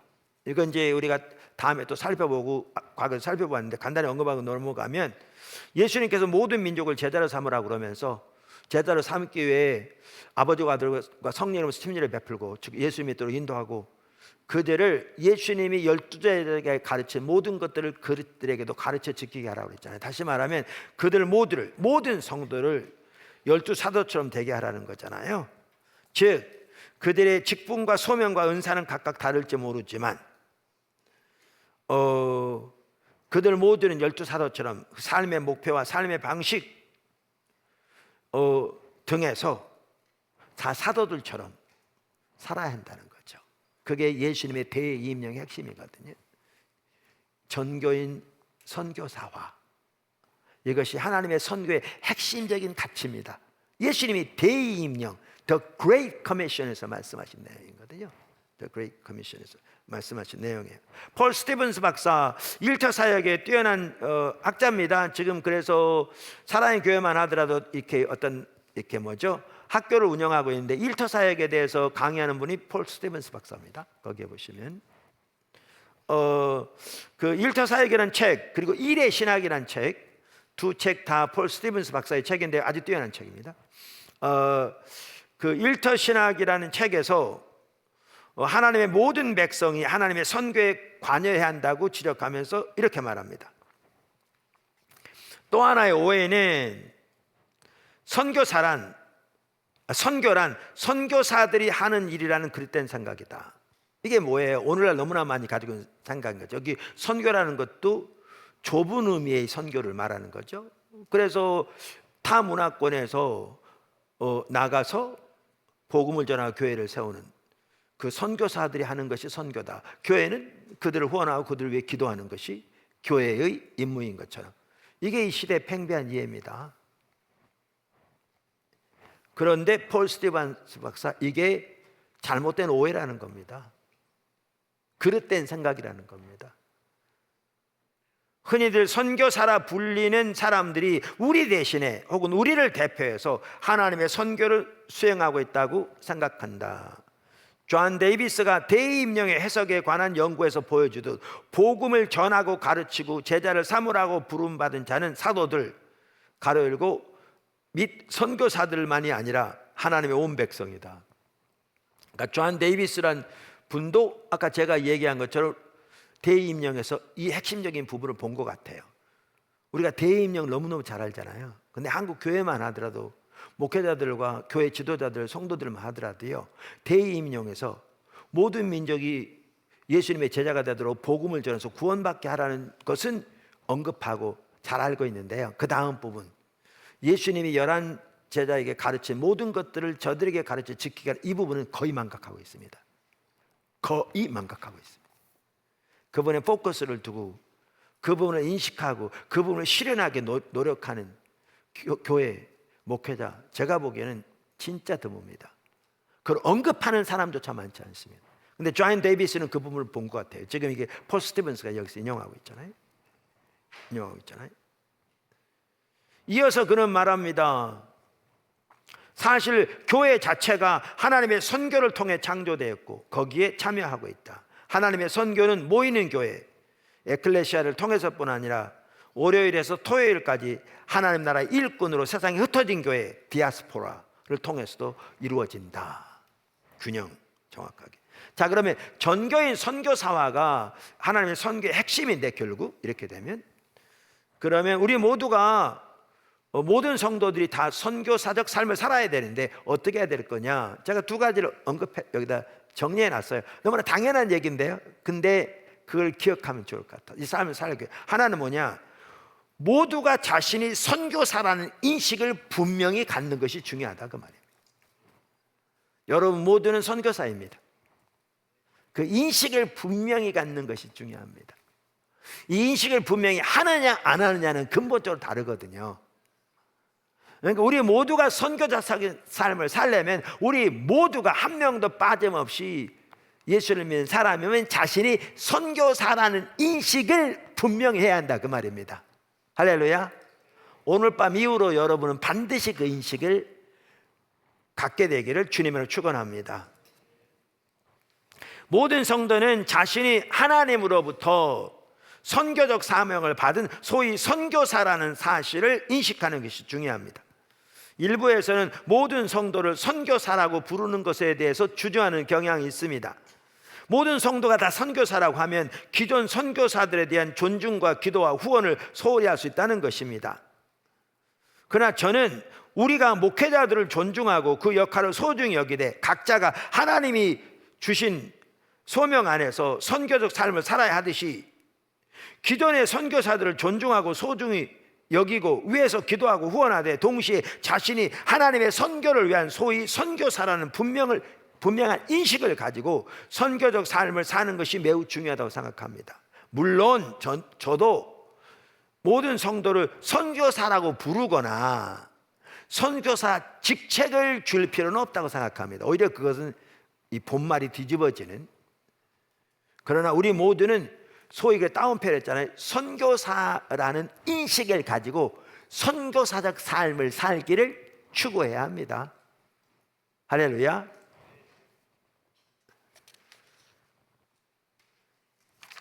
자, 두 번째, 작은 두 번째, 우리 모두가 소위 선교사라는 분명한 인식을 가질 뿐만 아니라 실제로 선교사 소명을 감당해야 합니다. 실제로 그 선교사라서 소명을 감당해야 합니다. 소명을 감당해야 합니다. 자신이 하나님의 선교를 위한 선교사라는 분명한 인식을 가지고 이제 하나님과의 관계에서 구체적인 소명을 발견하고 그 소명을 감당하기 시작해야 합니다. 사실 우리 포도나무교회 지금 많은 성도들이 그 삶을 살고 있잖아요. 더욱더 많은 삶을 살기 시작하고 있고, 지금 어떻게 보면 이런 것 같아요. 제가 보기에 우리가 지속적으로 주님을 이렇게 추구하고 또 지속적으로 이렇게 주님을 따라서 이렇게 내 삶에서 하나님이 우리에게 주신 소명을 발견하고 또 하나님의 비전 가운데 내게 주신 그 하나님의 비전을 발견하고 거기에 헌신하고 이런 삶이 점점 늘어나는데, 저는 이렇게 생각해요. 지금 포도나무 교회가 어느 시점이냐면 이런 것 같아요. 틀릴 수 있어요. 제 느낌이 그래요. 이렇게 눈이 많이 오면은요, 많이 오면 이게 잘 안 녹아요. 그런데 한번 녹기 시작하면 이게 빨리 녹아요. 이 해가 뜨면 여기 있으면요, 저기 멀리 이렇게 해가 뜨면 한참 기다렸던데 뜨면 저 멀리 오잖아요. 근데 뜨기 시작하면 빛이 확 이렇게 와요. 지금 포도나무교는 제가 보기엔 어떤 시점 같냐 하면, 이게 처음에는 이런 게 작았을지 모르지만 지금은 매우 더 빠른 속도로 확대되고 있는 것 같아요. 모두에게 확 퍼진 것은 아직까지 안 갔을지 모르지만 여기저기서 꿈틀꿈틀 움직이면서 이런 일들이 더 이렇게 빠른 속도로 확대되고 있는 것 같아요. 지금 포도나무 교회 가운데 우리가 그래서 집중적으로 이렇게 주님이 인도하신 대로 따라가면 더 그런 일이 일으킬 줄로 믿습니다. 사업만 하더라도 그렇고, 또 일터 사역에서도 그렇고, 가정에서도 그렇고, 다양하게 이제 우리가 그전 때 이 책이 쓰여지기 전에만 하도 얼마 전에 하나님께서 우리 가운데 하신 일을 더 피스라는 그림으로 이렇게 살펴봤잖아요. 여기 지금 나오듯이 포도나무교회, 새물결 선교회, 사다보미 청년 선교, 아프리카 프로젝트 학교, 그 다양하게 함께하고 계시잖아요. 여기 일일이 다 설명하려면 시간이 많이 걸리고 이미 다 나눴기 때문에. 왜 제가 이걸 나눴냐면, 그러면서 저 아래 보면 뭐라고 되어 있냐면, 하나님의 거대한 역사에 당신의 조각은 어디인가, 예, 그렇게 써 있고, 아래 보시면 모든 나라, 모든 세대, 모든 영역에 그리스도의 주권과 생명을, 그러니까 주님의 주대심을 실현하는 게 아까 선교라고 그랬잖아요. 그러면 주님의 주대심이 실현되는 곳에 하나님의 생명이 넘쳐요. 샬롬이, 진정한 복이 거기에 넘쳐요. 근데 모든 나라 중에서도 모든 세대, 그리고 모든 나라, 모든 세대의 모든 영역에 그리스도의 주권과 생명을, 이게 이제 선교의 삶의 핵심인 거죠. 그러면 하나님께서 이렇게 놀라우게 일하고 계신데 당신의 조각은 어딘가 늘 보면서, 제가 저렇게 5개로 나눈 이유가, 저게 보면 월드 W자입니다. 월드. 우리가 올림픽 길을 좀 이용해 살라고 그랬더니 잘못하면 그거 그거 뭐라고 그럽니까? 저기 무슨 그 권리 있잖아요. 그거 뭐라고 그러지? 지적 재산권? 하여튼 뭐 정확한 표현이 생각 안 나는데 그거 걸릴 수 있다고 그래서 이렇게 한 겁니다. 그 세계 월드 첫자. 근데 저는 여기 이제 살아갈 때에 중요한 게 뭐냐 하면, 각 하나님의 비전을 따라 행하는 게 중요합니다. 근데 교회만 하더라도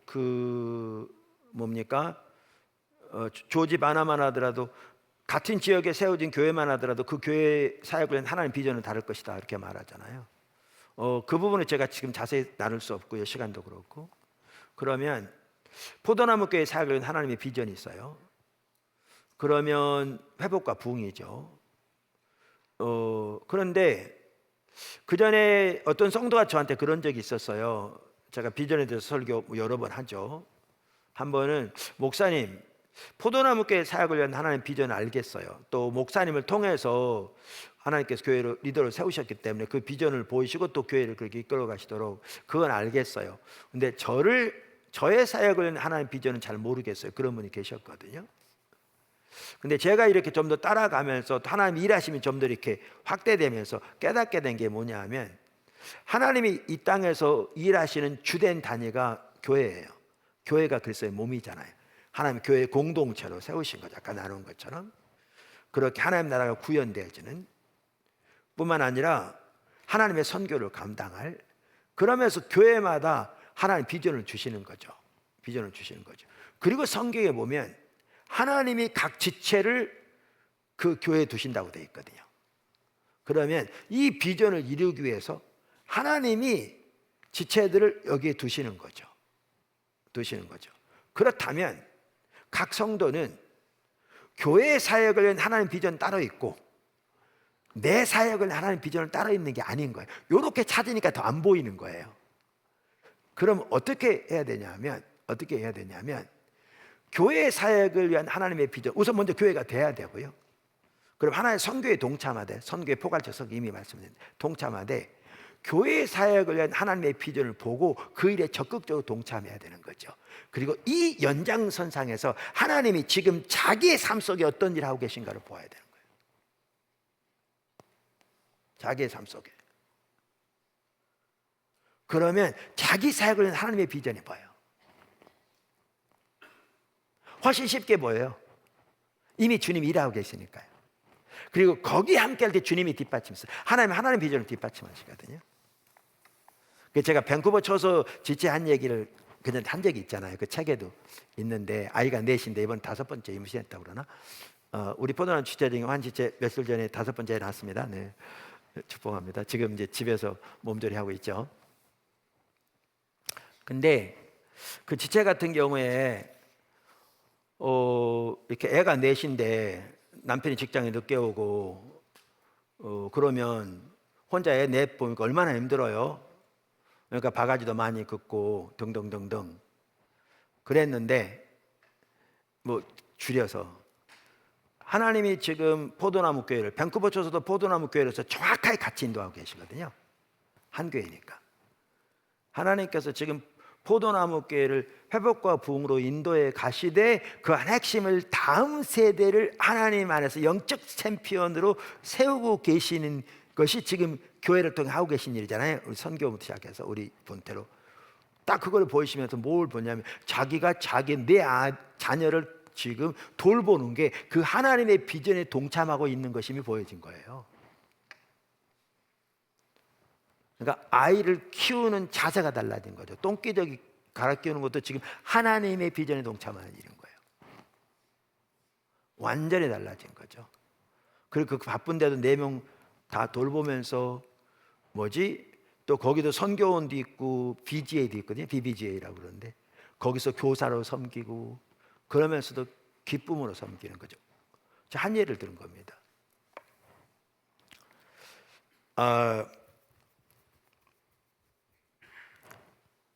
지금 여기 더 피스 나온 뒤로 그대로 이제 발전된 게 뭐냐면, 포도나무께서는 바인 종합 건설을 세웠어요. 가장 먼저는 지금 건축을 하기 위해 세웠고요. 자, 그런데 포도나무 지체들이 이렇게 다양하게 사업들도 하잖아요. 사업들도 하는데 제가 이렇게 보다 보니까 이런 부분이 있는 것 같더라고요. 자, 바인 종합 건설은 포도나무 교회에서 세운 겁니다. 포도나무 교회. 그러니까 포도나무 교회의 직접적인 사역이에요. 그 모든 비용을 포도나무 교회 투자해서 한 거죠. 한 거예요. 자, 근데 이와는 별개로 성도들이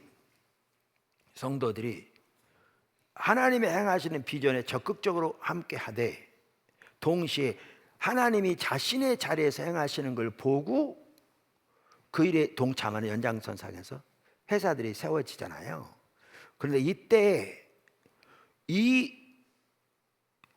회사와 또한 이 포도나무 교회가 연합해서 하나님의 일을 놀라웠게 이루어가게 하시기도 하세요. 그게 양계사역이었어요. 그게 양계사역이에요. 그러니까 이거는 선교적 교회 3권 2장에서 나눈 적 있었는데, 세계 기아 문제의 해결에 기여하고자 양계를 포함한 축산 산업을 인공지능 기술을 이용해서 지원하는 회사를 창업한 성도가 없었더라면 일어나지 않았을 일이거든요. 그 형제님은 대학 시절부터 세계 기아 문제 해결에 기여하고자 하나님께서 열망을 주셨고요. 그러던 중에 하나님께서 포도나무 교회를 선교적 교회로 강력하게 인도하시면서 주일마다 그에 대한 말씀들이 선포될 때 회사를 설립해야 그 일이 가능할 게 보여졌고요. 확신을 갖게 돼요. 그래서 다니던 대기업에 사표를 내고 회사를 설립하게 되었거든요. 지금 회사. 그리고 그 회사가 세워지고 그 형제가 없었더라면 마다가스카르의 양계 사업이 시작되지 않았어요. 그리고 마다가스카르의 양계 사업이 시작되지 않았더라면 이번에 에티오피아의 코이카를 통한 양계 사업이 시작되지도 않았어요. 그리고 그 하나하나 할 때마다 회사하고 연결되지만 아프리카 프로젝트에 연합해서 하다 보니까 같이 협력해서 하나님의 일을 하되 그 하나하나 저하고 상의하는 경우가 대부분이었어요. 그 형제님 그래요. 자기가 한 건 아무것도 없다고. 제가 보여준 데 얘기하면 상의해서 따라간 것 뿐이었다고.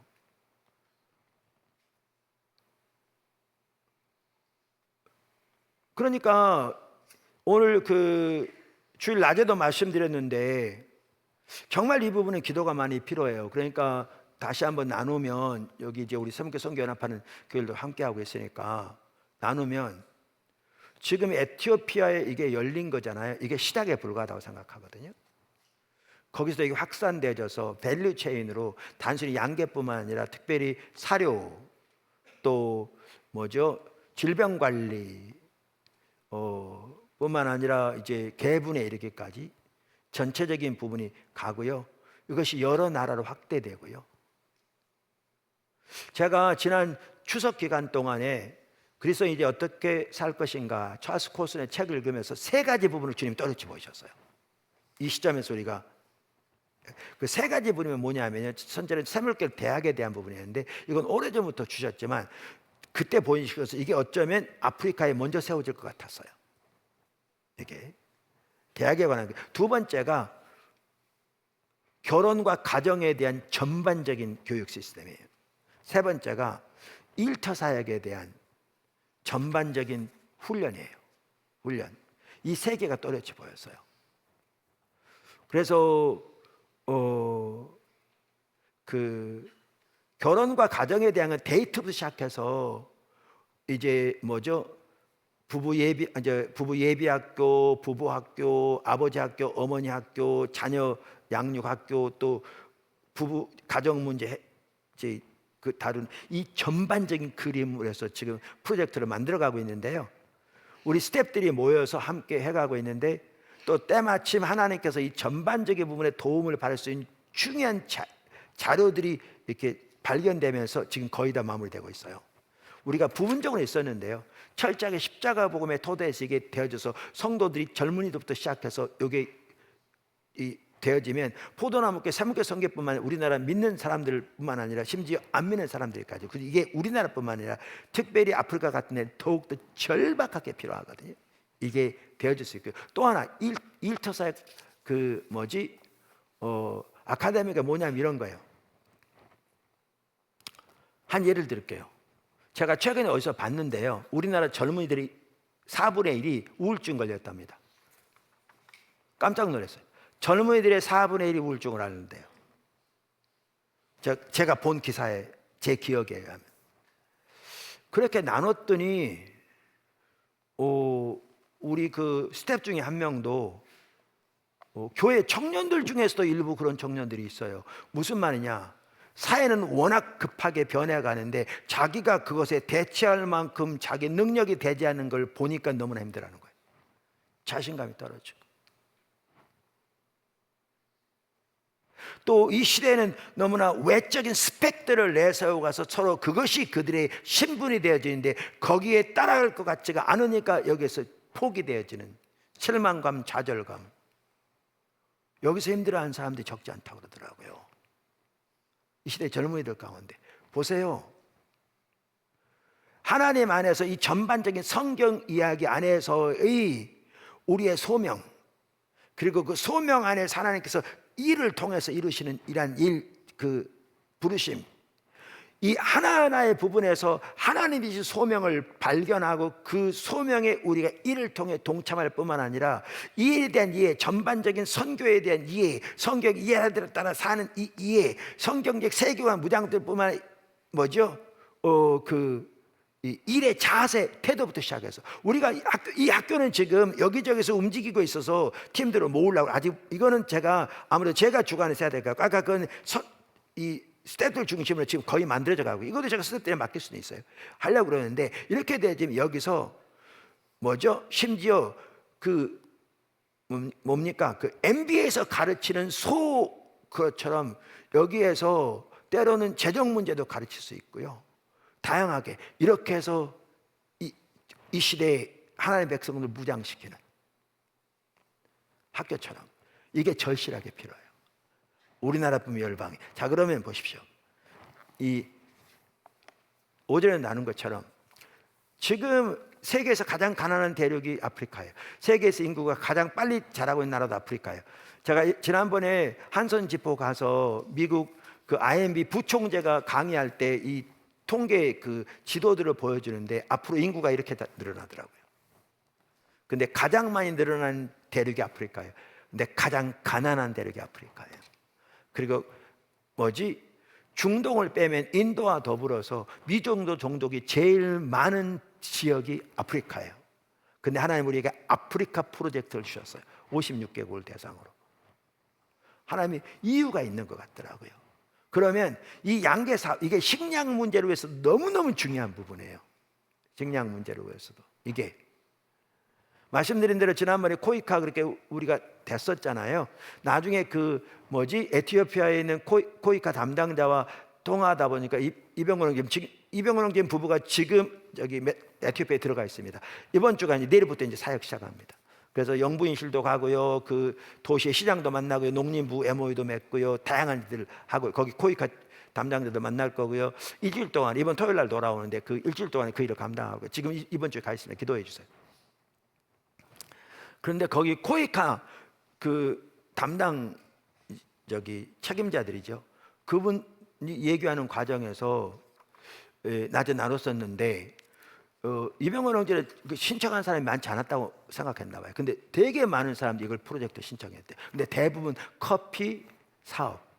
근데 이 양계에 대해서 이걸 신청한 데는 단 한 군데도 없었는데 그분이 보기에 너무 중요한 일이더래요. 이게.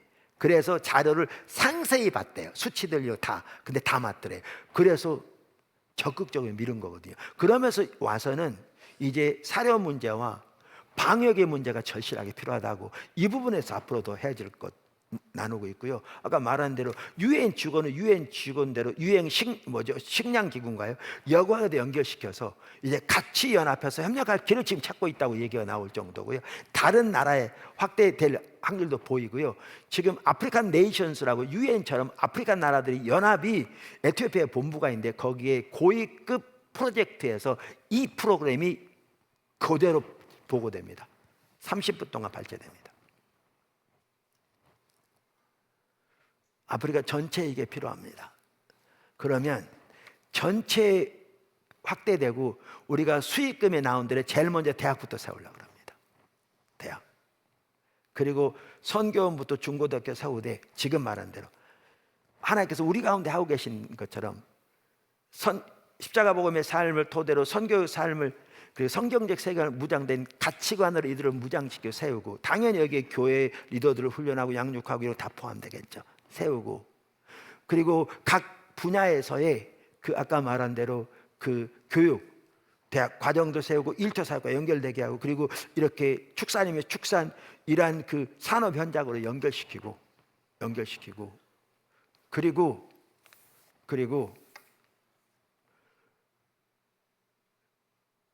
이들이 이렇게 확대되어지고 선교부터 대학까지 잘하고 여기에 아까 결혼 가정에 대한 전반적인 그들이 무장될 너무나 절실한 필요가 있거든요. 일에 대한 소명부터 일의 자세까지 무장될 필요가 한국보다 더 심각하게 아프리카에 있거든요. 이 부분들이 무장되질 때 제가 보기에는 그 대륙 전체가 어떻게 밝겠지 한번 생각해 보세요. 주님이 우리를 그리린다고 계시다고 생각해요. 아프리카 프로젝트를 주실 때부터. 그러면서 일꾼이 지금 절실하게 필요해요. 신실한 일꾼, 하나님 중심적으로 섬기고자 하는 일꾼들이 절실하게 지금 필요합니다. 지금 당장 필요하고 앞으로도 필요하고. 보세요. 그래서 제가 아까 다시 돌아오면 하나님이 교회를 통해서 이렇게 해가시되 어떤 경우에는 각자가 이 교회 전반에 대한 하나님의 인도하심을 깨닫고 자신의 삶 속에서 하나님이 어떻게 인도하신지를 따라 행하되 이것이 합해져서 같이 가게 하는 이 일도 하세요. 또 어떤 사업들은 같이 합해져서 하진 않지만 자기의 있는 사업만 하더라도 자기 있는 자리에서 교회를 향하신 하나님의 비전을 실현해 가면서 가대 하나님께 놀라운 열매 맺게 하시고 또 교회 다양한 방면으로 동참하겠어요. 이런 일도 하게 하시는 거죠. 다양하게. 그러면서 이런 일들이 아까 말한 대로 마치 눈이 더 빨리 녹아가듯이 어느 시점이 되어지면 그런 움직임들이 교회 안에 있는 게 제 눈에는 보이는 것 같아요.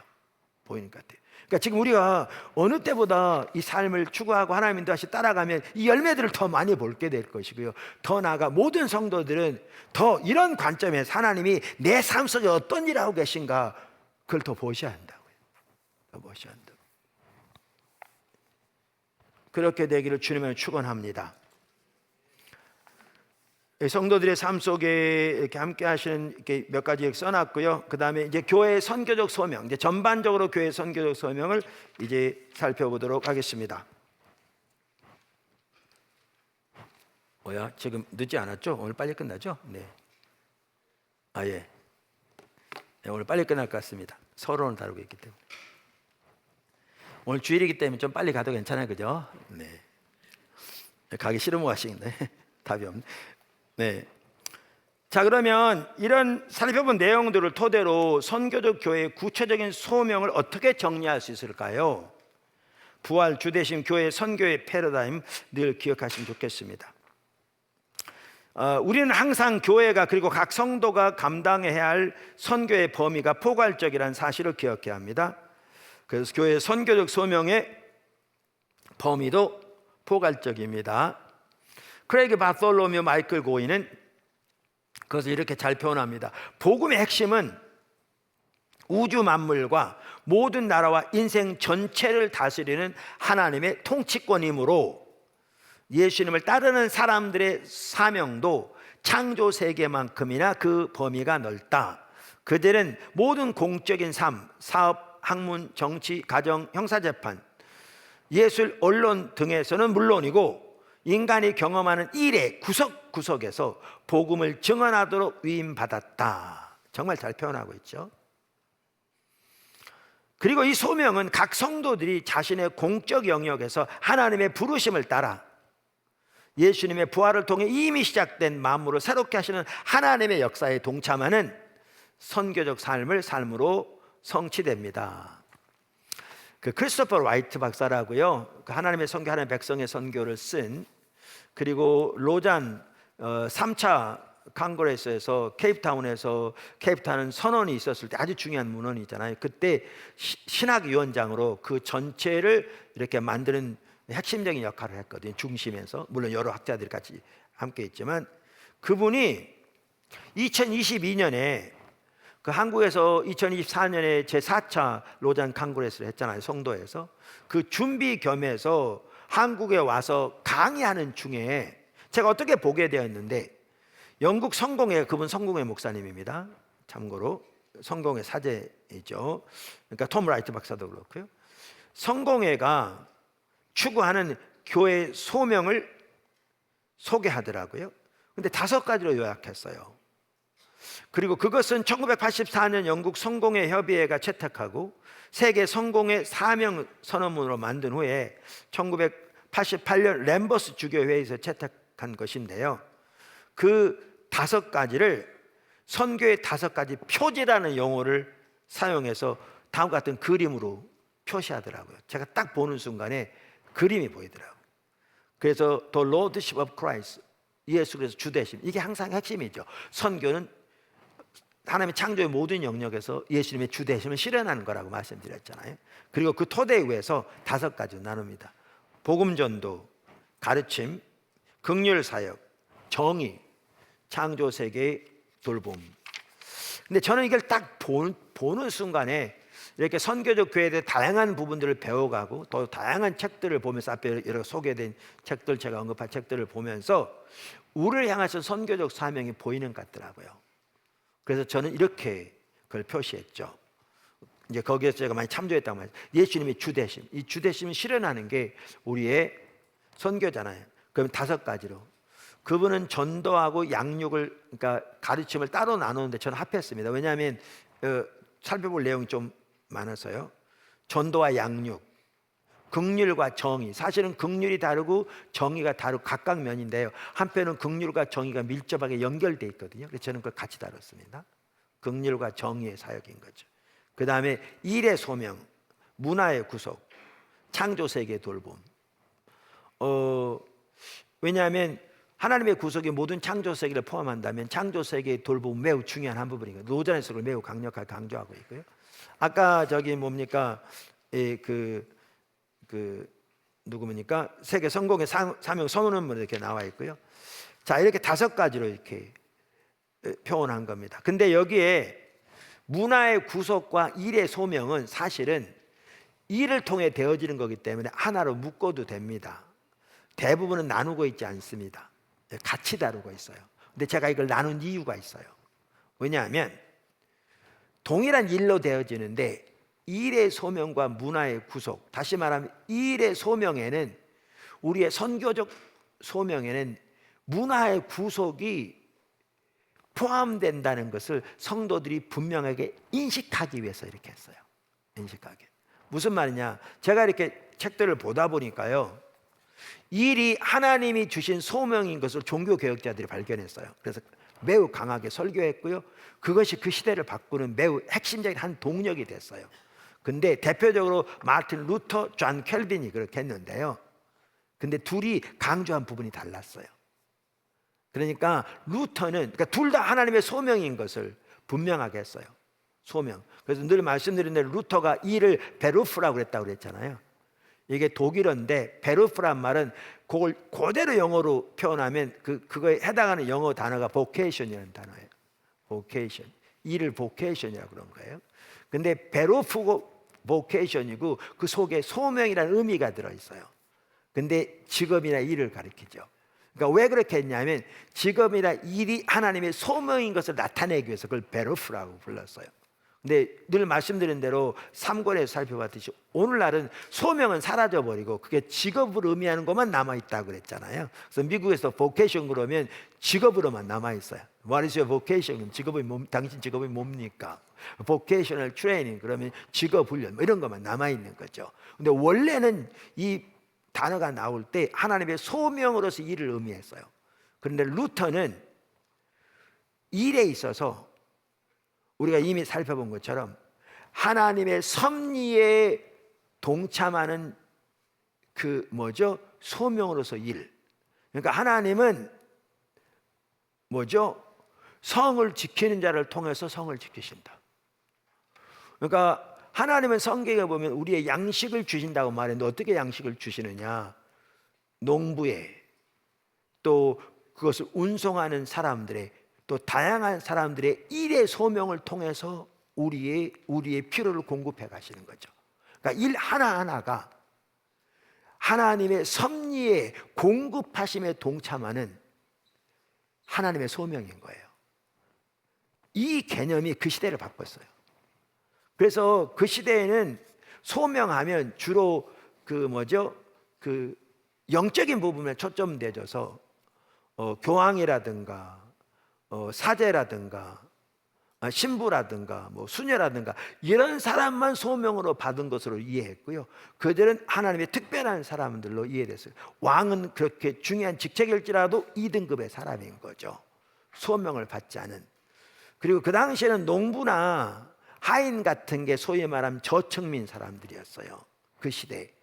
근데 루터는 농부, 하인, 이들의 일이 얼마나 소명인가를 강조했고 교황 못지않은 중요한 소명이다라는 걸 강조한 사람이에요.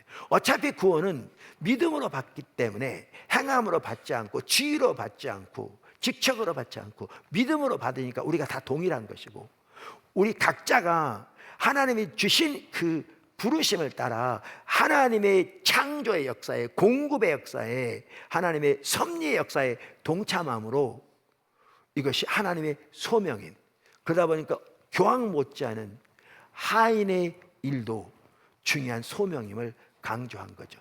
이러한 인식이 성도의 삶 속에 자리 잡게 되었고요, 루터는 소요의 문답 등을 통해서 날마다 성도들이 그 사람을 살았는지를 체크하게 했고요, 그렇게 함으로써 그 시대에 바뀌었어요. 그 시대를 바꿨어요. 그러니까 오늘날도 이러한 분명한 이해가 회복되는 게 매우 중요해요. 근데 존 칼빈 같은 경우에는 동일하게 일이 소명인 것을 강조하되 어떤 면에 포커스를 뒀느냐면요, 우리의 문화가, 정치, 경제, 교육, 문화가 성경적인 세계관의 토대 위에 세워져야 할 부분에 강조점을 줬어요. 이것을 문화의 구속이라고 표현하잖아요. 근데 일의 소명에는 이 두 가지가 포함돼요. 이 조화가 필요해요. 그럼 문화를 구속하는 것이 되려면 전문의가 돼야 돼요. 그러니까 제가 그 완전한 진리, 우리 낸시 피어스가 쓴 우리 세강 교육에서 매우 중요한, 거기에 보면 미국 워싱턴의 워싱턴 DC죠, 정가, 거기에 가면 기독교인들이 많은데 어떤 사람이 불평한 대로 철저하게 성경적 세계관 무장된 성숙한 기독교인이면서 동시에 정치적인 면에서 뛰어난 전문가가 없다. 정치적인 전문가는 있는데 기독교 신앙은 매우 이렇게 어린, 반면에 기독교 신앙은 뛰어난데 정치적으로는 이렇게 무장되지 않은, 성숙하지 않은 이런 사람은 많지만 둘 다 갖춘 사람은 매우 적다.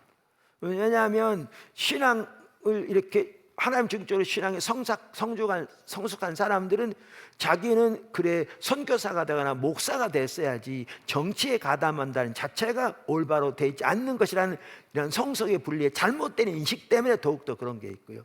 근데 정치를 하나님의 그 진리의 토대 위에 세울 때 정치가 올바로, 지금 올려 보세요.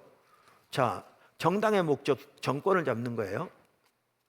그러면 정권을 잡기 위해서는 다른 모든 걸 수단이에요.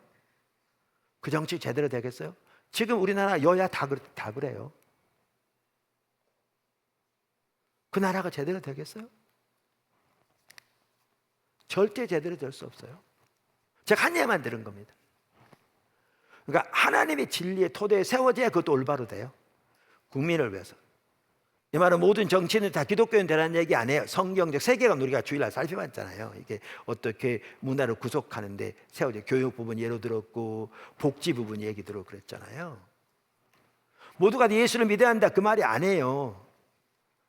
또 기독교 신앙이 의무적으로 강요되는데 전혀 그 말이 아니에요. 우리 이미 살펴본 대로. 그런데 올바른 성경적인 토대 위에서 정치도 세워져야 국민이 제대로 살아요. 그렇게 안 되니까 지금 엉망이잖아요. 이건 한국만의 문제가 아니에요. 세계적인 문제예요. 자, 그런데 이렇게 되려면 두 개가 균형이 맞춰야 돼요. 그러면 일은 누구만 할 수 있냐? 흔히 말하는 화이트 칼라만 할 수 있어요.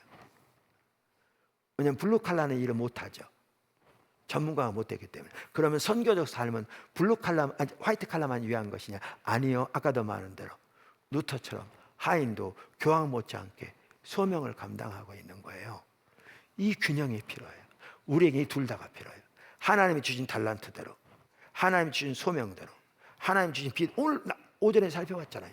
문화를 주신 것, 달란트를 주신 것, 각기 다르게 주신 것, 각기 다른 재능을 주시고, 각기 다른 지혜를 주시고, 각기 다른 지식을 주시고, 각기 다른 또 부를 주시되 주어진 대로 그렇게 하나님 나라를 위해 소명을 살아갈 때 국가는 근본적으로 바뀔 거고, 사회는. 이게 선교적 삶이에요. 이를 위해서 우리 둘 다가 필요해요. 이 두 가지 균형을 우리가 분명하게 인식하는 게 중요해서 하나를 제가 둘로 나눠 놓은 거예요. 성도들이 분명하게 인식할 수 있도록 하나를 둘로 나눠 놓은 겁니다. 사실 하나를 묶어 놓은 게 맞는데요, 제가 둘로 나눠 놓은 겁니다.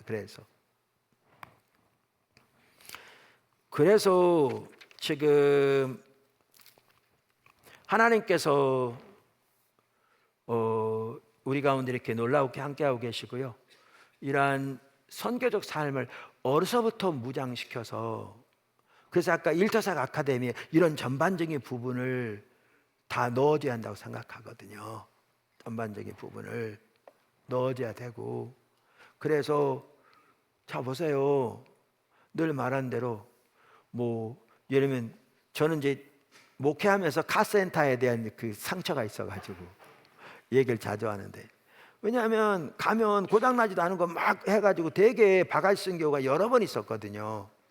근데 어떤 때 가면 정말 성실하게 그 고객을 위해서 모르는까지 오히려, 그리고 고치려고 하면 그거는 고장나지 않았다고 해가면서 해줄 때 너무나 이렇게 도움이 됐고, 목사니까 여러 사람 만나면 소개도 많이 했거든요. 자, 그러면 말한 대로 어느 자리에 섬기든지 소명을 하고 탁월함으로 사랑을 섬기는 도구가 되어지면 사회는 바뀔 거거든요. 그리고 그것은 하나님 앞에서 상급을 받게 될 거라고. 아까 오전에 살펴본 내용, 우리가 이미 과거에 살펴본 대로 그 초대교회 당시에 종들에게 말하기를 그들이 주인을 위해 섬기는 일이 뭐 했겠어요? 심부름 막 농사 짓고 뭐 이런 거 했을 거잖아요. 주인을 사는 일이 죽게 하는 것이고, 그리고 그것에 대해서 그날에 상급을 받을 것이라고 말하잖아요. 그날에는 세상에 있을 때 직업이 모여서 이거에 따라서 신분이 달라지지 않을 거거든요. 지위가 달라지지 않을 거예요. 그 나라는, 그 영원한 나라에서는. 그 나라에는 하나님이 우리에게 주신 소명을 따라 어떻게 섬겼느냐에 따라서 그 나라에 달라질 것이거든요. 어쩌면 그 나라에는 주인으로 있었던 사람이 훨씬 더, 같은 예수를 믿었어도 더 열악한 자리에 동일한 하나님의 임재가 함께 하신지 몰라도 종으로 섬겼던 사람이 훨씬 더 상급이 큰 자리에 얼마든지 있을 수 있습니다. 그 나라는 여러분이 저보다 훨씬 더 큰 자리에 있을 수 있습니다. 그 나라는 직업에 따라 판단되지 않을 겁니다.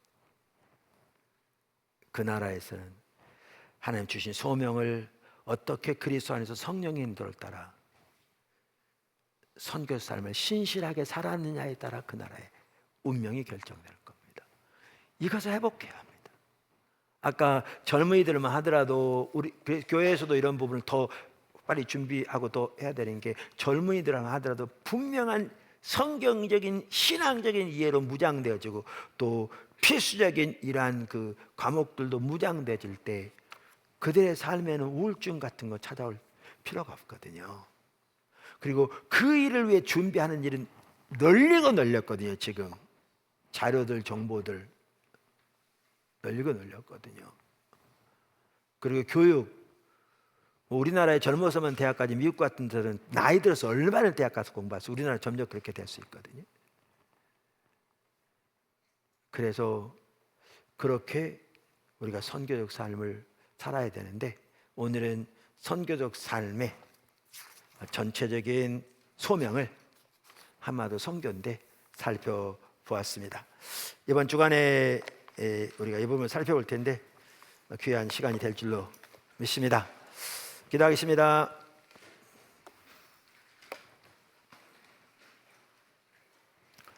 주님 감사합니다.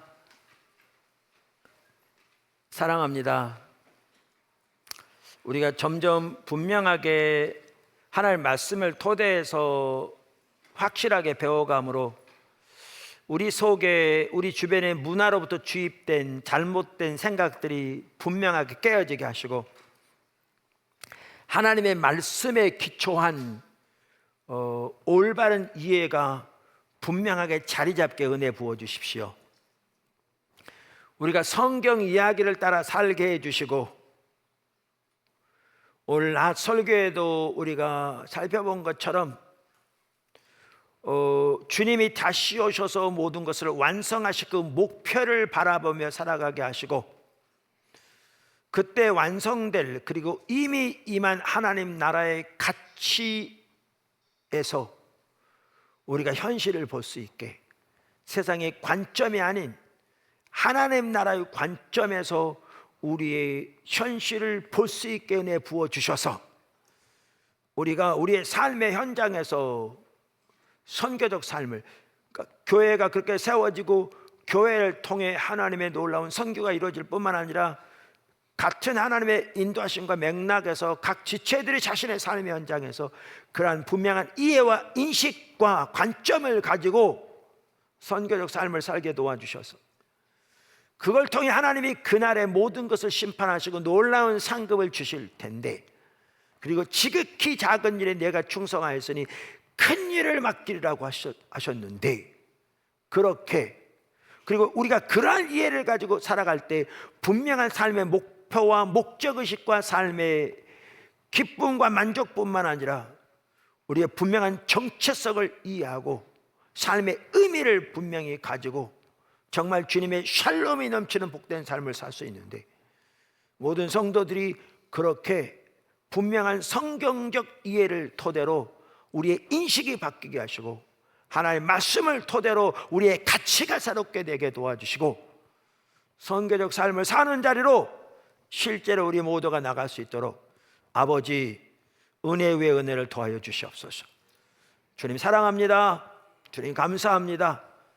또 포도나무 교회를 주시고 우리 세무교 선교를 주셔서 감사하고, 또 우리를 이렇게 인도해 가시면서 하나님의 길을 배워가게 해주셔서 감사하고, 단순히 한두 번 듣고 새로운 가르침처럼 그렇게 새로운 정보로서 듣는 것이 아니라 하나님의 말씀의 토대에서 분명한 확신을 가지고 우리의 이해와 가치가 바뀌고 그래서 삶이 바뀌는 자리까지 나갈 수 있도록, 그러면 하나님과 관계도 새로워지고 하나님의 뒷받침도 더욱더 경험되어지고 삶의 하나님의 실제적인 통치와 생명이 더욱더 나타나는 자리까지 모두가 나갈 수 있도록, 그래서 하나님의 목적을 위해 모두가 한 명도 빠짐없이 귀하게 쓰임받는 자리까지 설 수 있도록 아버지 은혜 위에 은혜를 더해 주시옵소서.